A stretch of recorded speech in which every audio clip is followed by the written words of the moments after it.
औज़ुबिल्लाहिमिनश्शैतानिर्रजीम बिस्मिल्लाहिर्रहमानिर्रहीम अल्लाहुम्मा सल्ली अला मुहम्मद व अला आलि मुहम्मद कमा सल्लैता अला इब्राहीम व अला आलि इब्राहीम इन्नका हमीदुम मजीद अल्लाहुम्मा बारिक अला मुहम्मद व अला आलि मुहम्मद कमा बारकता अला इब्राहीम व अला आलि इब्राहीम इन्नका हमीदुम मजीद रब्बि इश्रह ली सदरी व यस्सिर ली अमरी वहलुल उक़दतम मिन लिसानी यफ़क़हू क़ौली रब्बना ज़िदना इल्मा या मुक़ल्लिबुल क़ुलूब सब्बित क़ल्बी अला दीनिक आमीन। पारा नंबर 30 है सूरह ज़ुहा। आज हम करेंगे। हदीस सहिया में बयान हुआ है कि एक मरतबा नबी करीम सल्लल्लाहु अलैहि वसल्लम बीमारी की वजह से 2-3 रात नहीं उठ सके। तो एक खबीस काफरा औरत कहने लगी कि ए मोहम्मद, मालूम होता है कि तुमको तुम्हारे शैतान ने छोड़ दिया, माज़ल्ला। और ये तान करने वाली औरत अबू लहब की बीवी उम्मे जमील थी। गर्ज़ इन सब खुराफात का जवाब इस सूरत ज़ुहा में दिया गया और ये सूरत नाजिल हुई जिसमें कुफ़ार की तानाज़नी का रद्द फरमाया गया और नबी करीम सल्लल्लाहु अलैहि वसल्लम के बारे में फरमाया कि इनको तसल्ली दी गई और कामयाबी की बशारत दी गई। तो इसके शान नुज़ूल को पहले वजह तस्मी और शान नुज़ूल को देखें। इस सूरत की इब्तदा में शुरू में ही अज़्ज़ुहा से हुई। ज़ुहा के मानी दिन चढ़ने का वक्त है और जब सूरज बुलंद होने का वक्त होता है तो इस सूरत की इब्तदा में अव्वल ज़ुहा की कसम खाएगी। इसी वास्ते सूरत का नाम ज़ुहा मुकर्रर हुआ। ये मक्की सूरत है और इसका नज़ूल बिल्कुल इब्तदाई दौर में रवायत किया गया। इस सूरत का ख़ास मज़मून नबी करीम सल्लल्लाहु अलैहि वसल्लम के मुतल्लिक़ है कि अल्लाह ताला ने आप पर कैसे इनाम और एहसान फरमाए। तो इस सूरत के सबब नुज़ूल में सही रवायात आती हैं कि जिब्राईल अलैहिस्सलाम देर तक नबी करीम सल्लल्लाहु अलैहि वसल्लम के पास ना आए, यानी वही कुरानी बंद रही। मुशरिकीन कहने लगे, लीजिए मोहम्मद को इनके रब ने रुखसत कर दिया। इनके इस जवाब पे ये सूरत नाजिल हुई और ये ज़माना जो था फ़ित्रल वही का था। ये जब सूरत इकरा की इब्तदाई आयात नाजिल होने के बाद एक तवील मुद्दत तक वही रुकी रही और नबी करीम सल्लल्लाहु अलैहि वसल्लम ख़ुद इस फ़तराइल वही के ज़माने में सख्त मग़मूम और मुस्तरब रहते थे। हज़रत जिब्राईल अलैहिस्सलाम ने अल्लाह ताला की तरफ से या अय्युहल मुद्दस्सिर का ख़िताब सुनाया और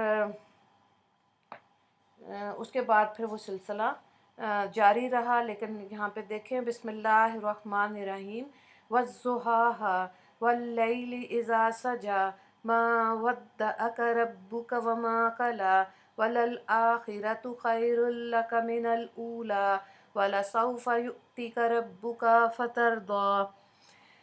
इसमें ये बताया, तर्जुमे को देखें कसम है दिन की रोशनी की और रात की जबकि वो करार पकड़े कि आपके परवरदिगार ने ना आपको छोड़ा ना आखिरत आपके लिए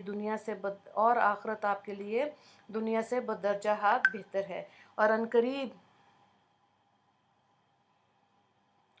अल्लाह ताला आपको देगा सो आप खुश हो जाएंगे। ठीक है, तो यहाँ पे ये बताया गया कि पक्की बात है कि आपके रब ने आपको हरगिज़ नहीं छोड़ा।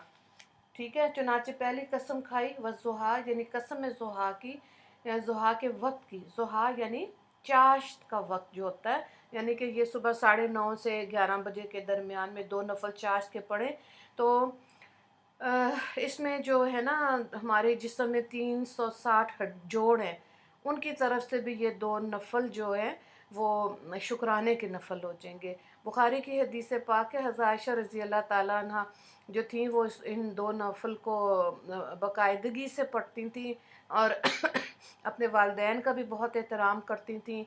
और एक दफ़ा उन्होंने कहा कि अगर मेरे वालिद भी मुझे मना करें कि ये 2 नफल मत पढ़ो तो मैं ये 2 नफल कभी नहीं छोड़ सकती। बहरहाल उनकी इफादियत बहुत ज़्यादा है। ज़ुहा यानी चाश्त आफ्ताब बुलंद होने से लेकर निस्फ़ नहार तक पहुँचने तक का ज़माना है। ये ज़ुहा का वक्त मुतअद्दिद ख़ुसूसियतें रखता है। एक ये रोज़ी की तलाश का इल्म और हुनर हासिल करने का अक्सर यही वक्त है। दूसरा ये कि ये वक्त फ़र्ज़ नमाज से तो खाली है اور नफली इबादत के लिए फरागत है, पढ़ना चाहे पढ़ लें, सवाब मिलेगा, नहीं पढ़ेंगे तो गुनाह कोई नहीं। तीसरा ये कि इस वक्त ज़ुहा में अल्लाह ताला ने मूसा अलैहिस्सलाम से कलाम किया था।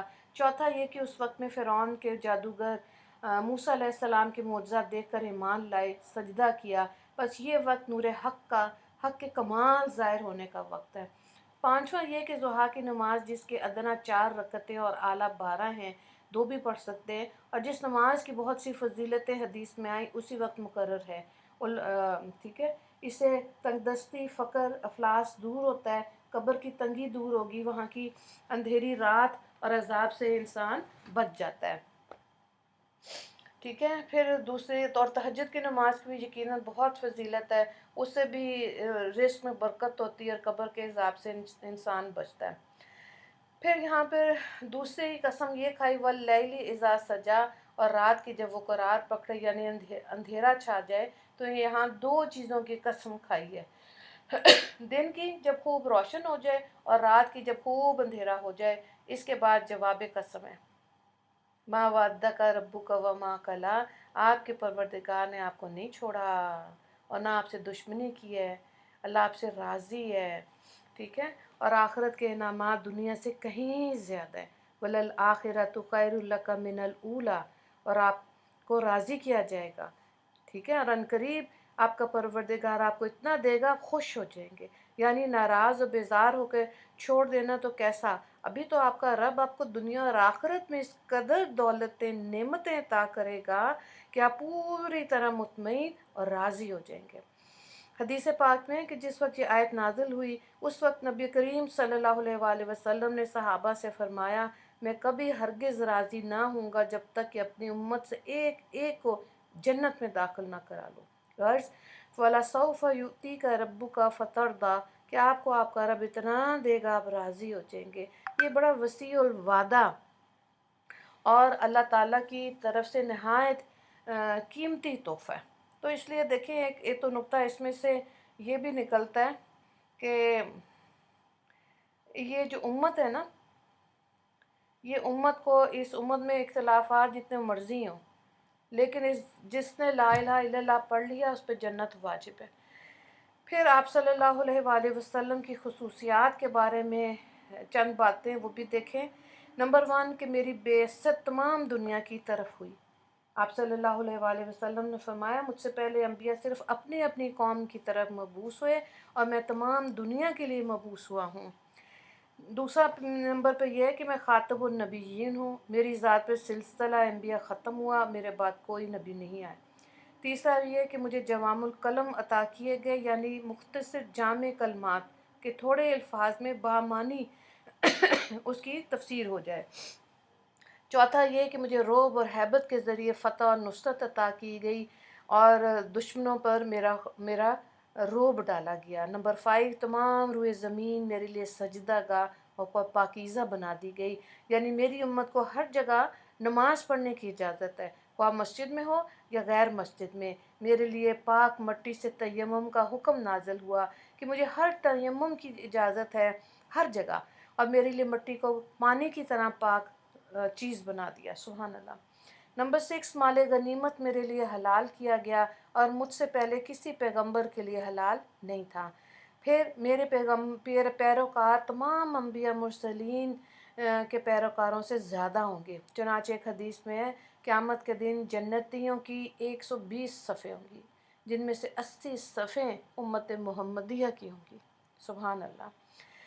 नंबर 8 पॉइंट है कि मुझे शफ़ाअत कुबरा का मर्तबा दिया अता किया गया कि क़यामत के दिन अव्वलीन और आखिरीन मेरी तरफ रजू करेंगे और मैं इनके लिए बारगाह खुदाबंदी में शफ़ाअत करूँगा। नंबर 9 सब अम्बिया मुरसलीन से पहले मैं अपनी उम्मत को पुलसरात से लेकर गुज़रूँगा। नंबर 10 सबसे पहले मैं जन्नत में दाखिल होऊंगा और अबू बकर और उमर मेरे दाएं बाएं होंगे। जन्नत में हर नबी के लिए हौज़ होगी और मेरी हौज़ सबसे ज़्यादा वसी और पुररौनक होगी। सुभान अल्लाह। अलम, अगली आयत को देखिए 6 से लेके 11 तक। अलम यजिद का यतीमन फ़आवा व वजदा का ज़ालन फ़हदा व वजदा का आइलन फ़अगना फ़अम्मल यतीम फ़ला तक़हर وَأَمَّا السَّائِلَ فَلَا تَنْهَرْ وَأَمَّا بِنِعْمَتِ رَبِّكَ فَحَدِّثْ۔ کیا اللہ تعالیٰ نے آپ کو یتیم نہیں پایا پھر ٹھکانہ دیا، اور اللہ تعالیٰ نے آپ کو بے خبر پایا سو راستہ بتایا، اور اللہ تعالیٰ نے آپ کو نادر پایا سو مالدار بنایا۔ تو آپ یتیم پر سختی نہ کیجیے اور سائل کو مت جھڑکیے، اور اپنے رب کے انعامات کا تذکرہ کرتے رہا کیجیے۔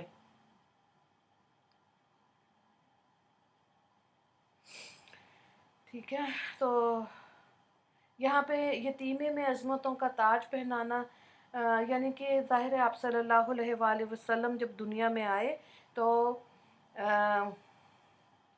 وہ یتیم تھے، اور پھر آپ صلی اللہ علیہ وآلہ وسلم کو نبوت عطا فرمائی۔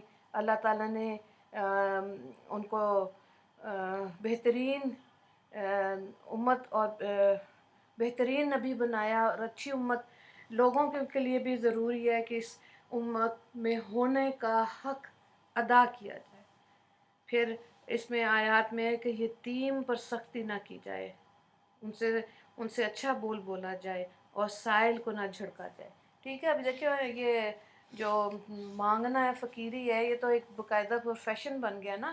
لیکن کہنے کا مطلب یہ ہے کہ اللہ تعالیٰ کی جو مخلوق ہے، جو صحیح معنی میں زکوٰۃ اور صدقات کا حقدار ہے، ایسے لوگوں کو، سفید پوش لوگوں کو ڈھونڈ کے اللہ کا دیا ہوئے رزق میں سے، جو اللہ تعالیٰ نے کہا کہ ضرورت زائد تقسیم کر دو۔ ٹھیک ہے، تبھی تو دیکھیں روٹیشن میں جو مال ہوتا ہے نا، اس میں برکت ہوتی ہے۔